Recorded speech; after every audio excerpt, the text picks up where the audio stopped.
Hey, what's going on? Tevin, how are you, man? I'm great, thanks. How are you? Doing pretty good. We had some audio issues on this end, so we were trying to get that worked out and everything. But thank you so much for joining us. You're rocking like the Yantao pink. Even the same shirt. It's exactly the same shirt. Same shirt. You got it clean and everything now? It took one wash, surprisingly. Well, hey, that's all. I was trying to get a setup like your setup, and this is my first day trying to get it to work, and it didn't work. So I'm on my backup system. I was gonna say, Tevin, it looks like you've done this type of stuff before. That's a nice setup you got going on there? And I noticed the guitar in the back, so you got to tell us. You play guitar? Yeah. Okay. I wouldn't say I'm the best, but yeah, I'm not too bad. Not too bad. Oh man. See, if we weren't on such a rush, I'd be like, you got to grab it and play us something. But first off, I want to say thank you so much for coming on to the show. It was a joy to watch you, man. Like I was shocked. Sorry, I totally forgot. I'm in my kitchen today. Kind of a weird setup, and the sirens. We have sirens that go off every Friday. So if you guys hear that, sorry about that.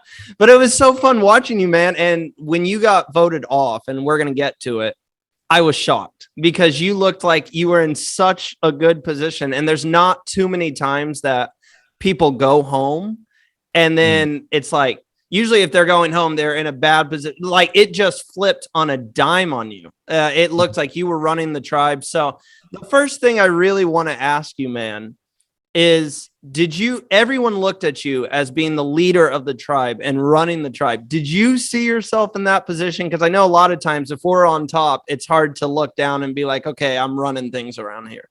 Yeah, I think it's one of those situations where I looked at my tribe and I looked at the other tribe and I realized in that moment on that boat, I'm automatically going to be pushed into this position of being leader. And I did not want that because my goal going into this season was stay behind some alpha and just allow them to take all the heat. And unfortunately, when you're as tall as I am, wearing a bright pink shirt in a tribe with people where I've lasted the longest, I mean, in my tribe, I lasted much longer than everyone else on average. And they obviously saw me control the alliance, make the alliance that Werner eventually took on towards the end of my season. They all saw me as this big player, even though I'm the youngest member of the cast. And I think just the aspect of being a doctor just allowed people to come confide in me every now and then.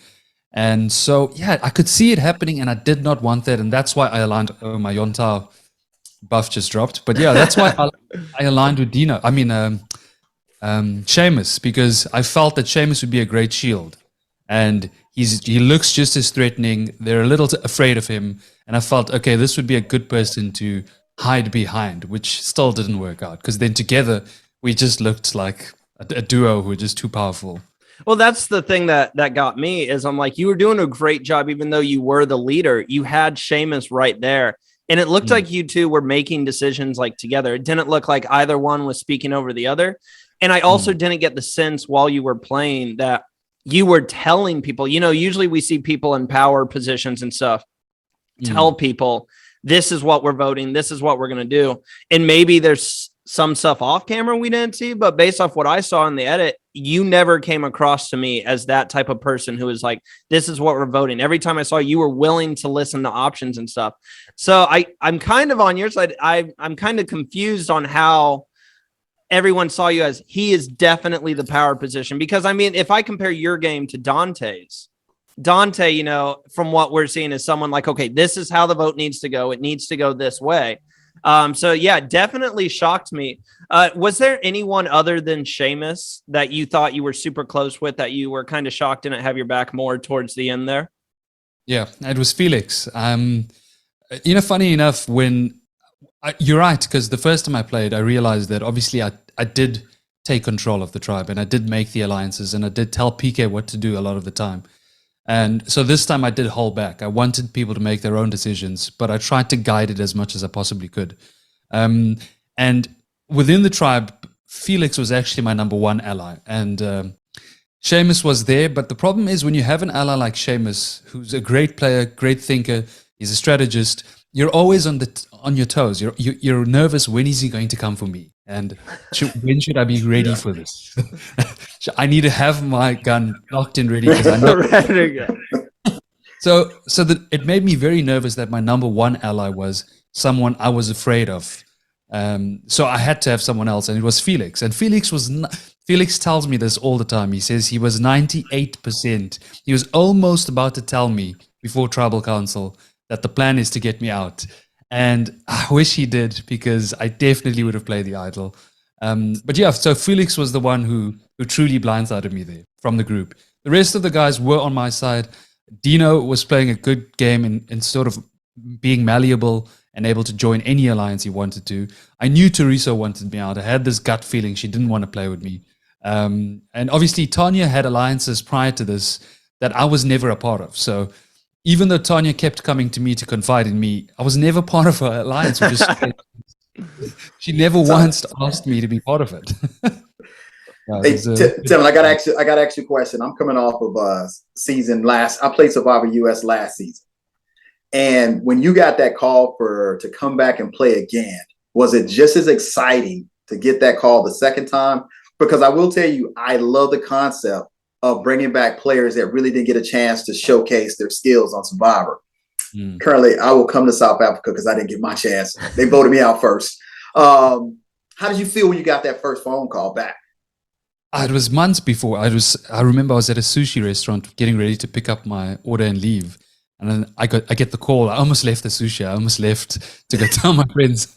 For me, I'm such a huge fan. So I was excited. I mean, I've been waiting for this for a long time. I always had this gut feeling that my pre-merge character in Philippines was worthy enough of a return. So I always hoped I'd get called back. And I was surprised. I mean, because I remember, I think it was a few years ago, I actually went to Albi and I said, you know what would be a cool concept? Is pre-merges versus post-merges. I only said that to ensure that I get to play a game. Wait, so did it start with you? Are we officially saying that you were the one who pitched this idea and it started with you? I don't know if he already had this in his mind, but I definitely did tell him this and he knows it. So hopefully I gave him that seed that just slowly grew into this season. But yeah, I was ecstatic. I was excited. It's surreal. I don't take it for granted. I really wanted to make merge so I could play the individual game. There's so much I can do in the game that I just didn't get the chance to both times. And I think maybe it just comes down to still quite young. I mean, I was 24 the first time I played. I was the youngest castaway this time. And perhaps some maturity on my side and being able to just calm down a little and just listen more and speak less is possibly my downfall. Well, you better be getting some royalties for that idea. Like, I'm going to reach out to Nico and make sure that my man Tevin gets paid here for planting the seed. Abraham, you had something? You know what? Being out there on the island, you can only fit so much in every episode. It's so much that goes on behind the scenes, and you don't really get a chance to see it. I want to talk to one incident where you were talking to Pinty and telling her, "Hey, just kind of sit back, don't do anything, just kind of calm down." Yeah. No, I'm talking about Pinty too. Okay. Because we talked to Tanya last week, and Tanya was like two people. One that gave herself great advice and one that didn't take great advice. And she is a wonderful young lady. But I remember you talking to her as well, saying, "Hey, just kind of sit back." But was Pinty as active in the off camera or behind the edit as she was in the actual episodes that we saw? To be honest, look, they're all wonderful people, and I hold no grudges to any of them. But Pinty was probably worse off camera. Well, Tevin, I have to ask. So I don't want to spend too much time on this because I know we're here to talk about your game, man. But I do have to ask. It shocked me when you guys chose to send Tanya home over Pinty. I understand why. Like, one of them had to go, so like I could see both of them going. But explain that decision as a group, because it seemed like everyone was unanimous there. And to me, it just seemed like Pinty was the one causing the bigger issues. Yeah. The thing is with Tanya, though, is she often also looks for problems. So sometimes when Pinty's not doing anything, Tanya still harps on the issue. And that was why I had to constantly tell her to stop making an entire game about Pinty. You have to calm down and just play the game. The issue with voting Pinty out was on day one, Seamus, Pinty, and I made a trio pack. We decided we're going to play this game together. We're going to do whatever it takes to keep each other for as long as possible. And at the time, Seamus and I had no idea how how volatile Pinty actually was. So we were so nervous to lose an ally that we decided to keep her. But both of us almost went for Tanya and to save Tanya. But if I had the idol, I think I might have tried something different. Might have played it for Tanya. I think so, because I think that Tanya, if you show her that sort of loyalty, she will have your back no matter what. And I think that would have been the best time to use that idol. It was Seamus's last opportunity. But obviously you don't want to put that bullseye on your back, and it's a big target. Which, I mean, they both were just equally chaotic and disruptive, and they weren't noticing it. It was very unconscious. They didn't realize how much chaos they were causing. And yeah, you just have to sit down and just watch them just go at it. Now, let's with the idol. So on the edit on TV, it looks like you found the idol in like 10 minutes. How long did it really take you to find the idol? So you know, I mean, you've seen it the first time I get everyone together because everyone thinks I have the idol. Yep. It's even the worst thing is I came into this game with such a high threat level, and then on top of that, I've got two tattoo partners on the other side. we were about to get to that. Yeah. Everybody's asking about this trio. Everybody's asking, and when I watched it back, I had no idea Masu spoke about it so much. I honestly felt like I was on their tribe because I heard my name so much. It felt like I was a passive player in Masu as well, just lingering around. So for me, the threat levels it started getting intense. Sorry, wait, what is the question again? I'm losing track of. Oh, it was. How long did it really take you to find that idol? So when we saw those symbols, everybody saw them. At some point, everyone knew that there were these symbols on the tree. So I had begun my search a long time ago. I searched the tree below that. I searched everywhere. I searched around. I even searched the sign where I found it before, where I actually found the idol I eventually found. But at the time, it wasn't there. So I spent a lot of time searching, and so did Seamus. Anytime we had a chance, we both searched as much as we could till anyone came back.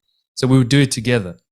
But when he played the idol the day, I told everyone in my alliance to look in certain spots. And it seemed like they didn't listen because I went to each of those spots, and then finally I find it right there. And Felix is right next to me. He could have seen me grab this thing. It was so clear. If you could only see how close he was.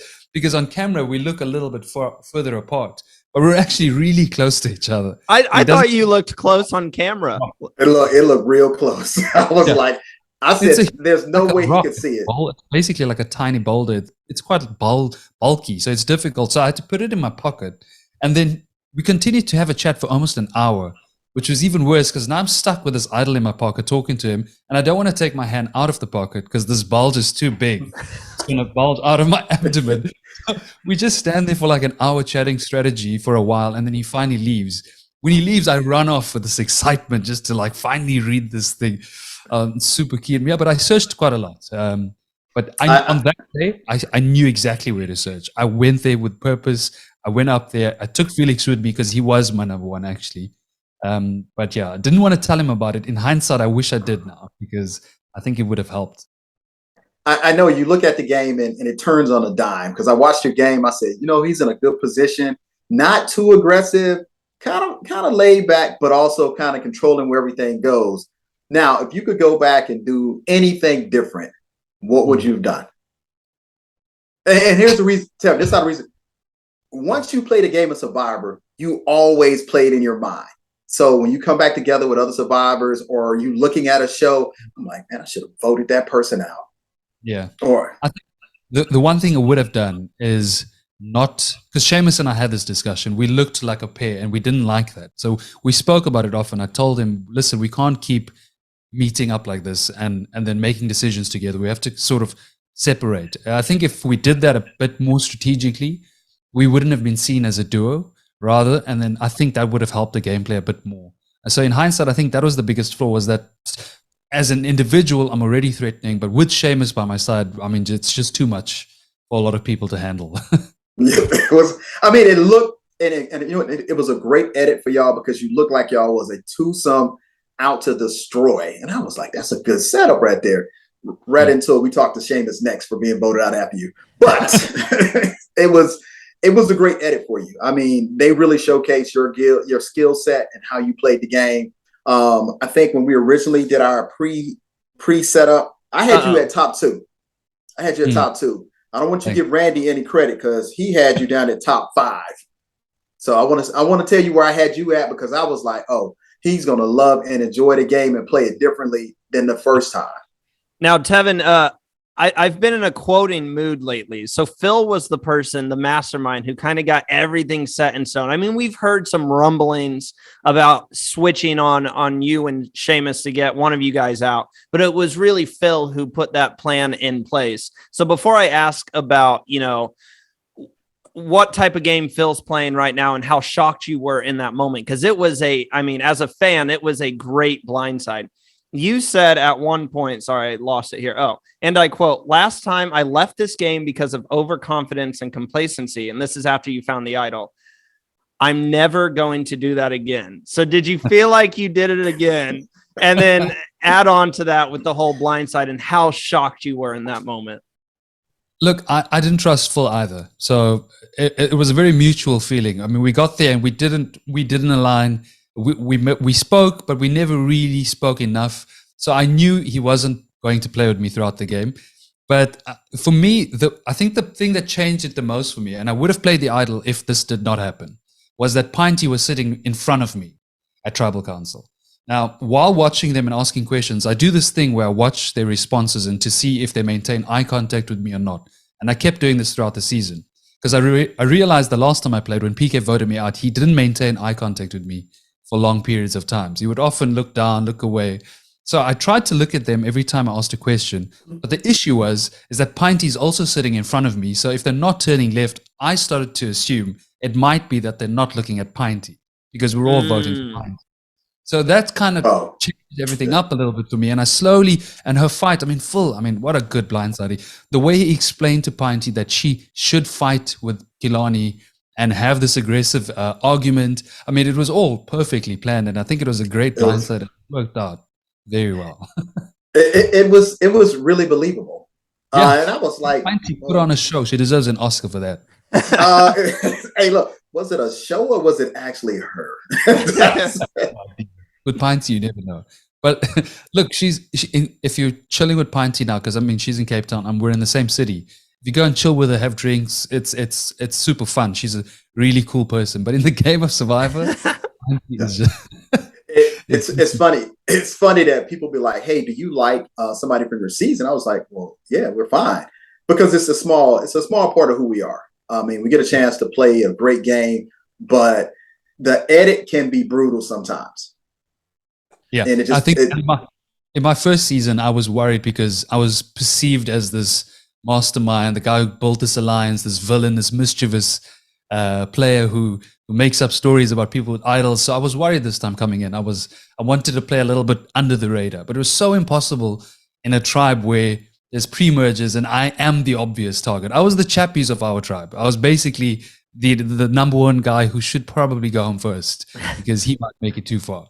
I was expecting like a villain role. And when you started playing, so Abraham and I have never been introduced into the world of Survivor South Africa. I think he's seen maybe a few episodes here and there, but this is like our first season. So I thought about going back and watching the past seasons before viewing this one, just so I know you guys more. And I'm like, hold on a second. I might be the only podcaster who comes into this with a completely fresh mind, watching the game for the first time, watching these players for the first time. That's what I mean.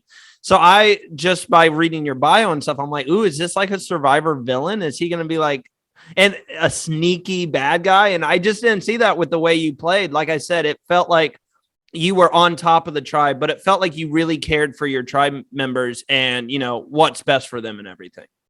Yeah, the whole unity speech and stuff, it was intentional. Of course, there was strategy behind me saying that, trying to obviously rally the troops, but I definitely did mean it. I wish and I hope the winner of the season is someone from Yonta. I hope it's a pre-merger because I genuinely wanted us to experience the things we never got to. Not having to play for an individual immunity idol kills me.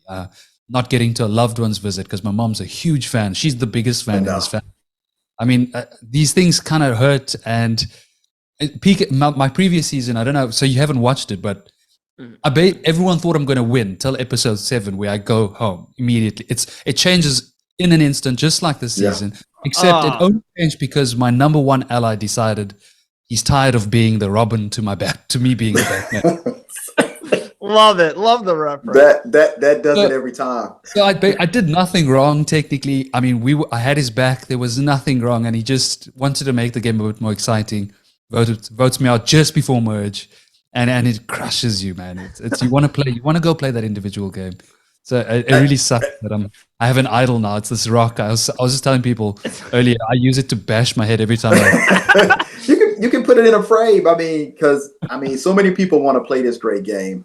And I looked at a couple episodes from South Africa, not knowing y'all even had Survivor. But when I was doing my research, getting ready for my season, I was like, what Survivor is this? I've never seen this. And that's when I came across South Africa, Australia. And just to be able to share in that experience of, I know how it turns on a dime. I didn't even know I was going to get voted out. But you do. You want to play the individual immunity. I would have loved for my mom to come out and be like, she's running out of the woods. And, it's an emotional game. It is. Taxing. Now, and it's a physical game. So let me catch you on the physical, because I love the challenges. And I'd love to see how Australia has constructed theirs. But as you can see, so South Africa is it as brutal as it looks. It was so much harder. The first time I lasted 18 days, and this time on day 3 I felt broken, like worse than I felt on day 18. You're a bit older now. It's true. Randy's the youngest in the podcast. That's why he said that. Yeah, but it was so difficult. It was freezing at night. Pinty doesn't let you sleep next to her spot on the fire.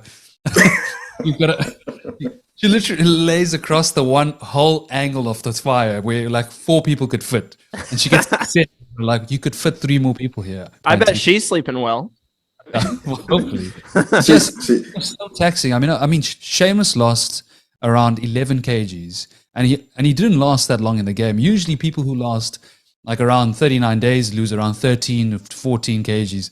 He was losing. You could see his face slowly morphing and like becoming more Skeletor vibes. I mean, we were actually worried about Seamus. He was losing like a kg a day.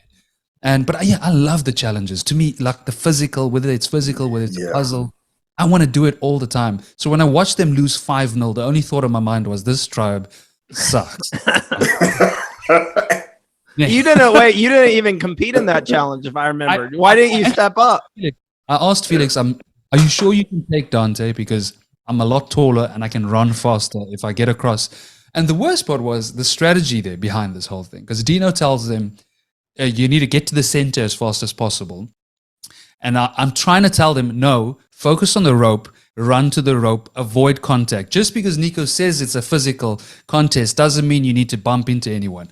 Get to the rope. And none of them were doing this. Some of them were tackling them and then running back to the other person, try and catch them. I'm like, it's about our rope, guys, not them. Just run. That's it. So it was frustrating. I was standing there watching, and then they left me for Shane, obviously, to verse Shane.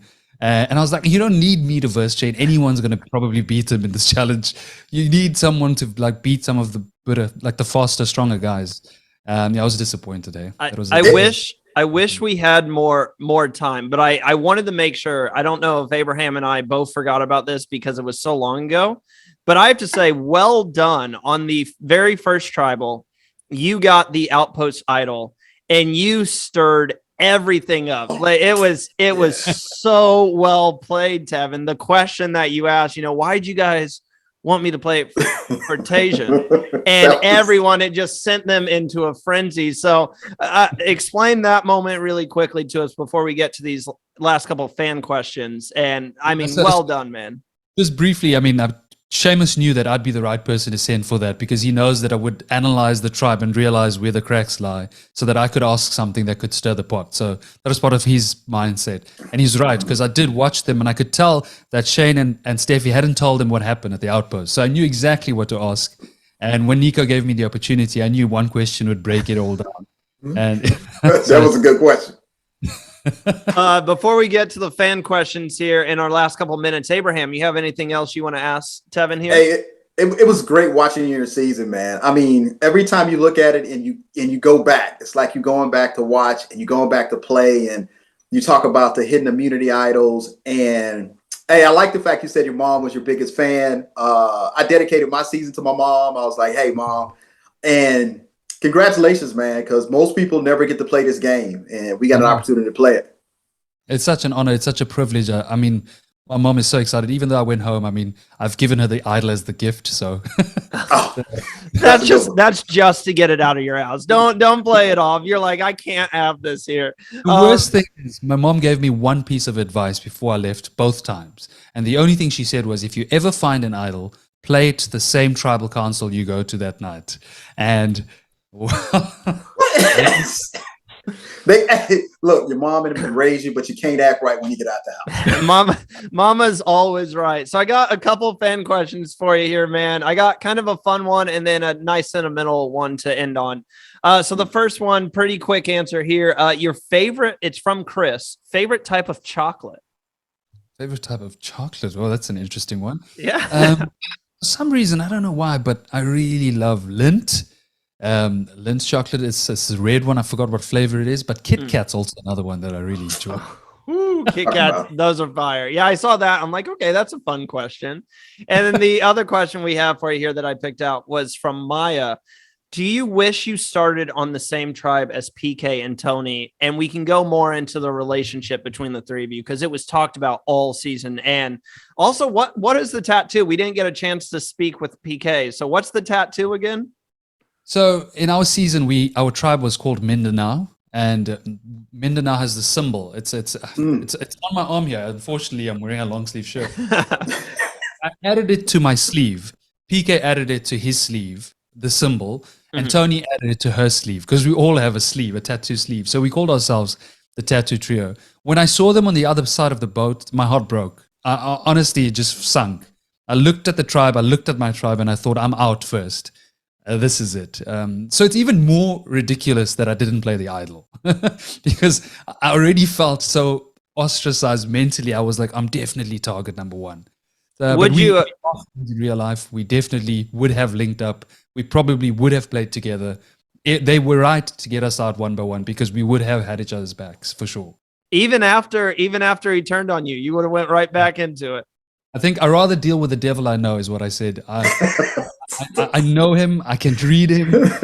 I don't need these strangers getting me out of this game. I know what he's thinking.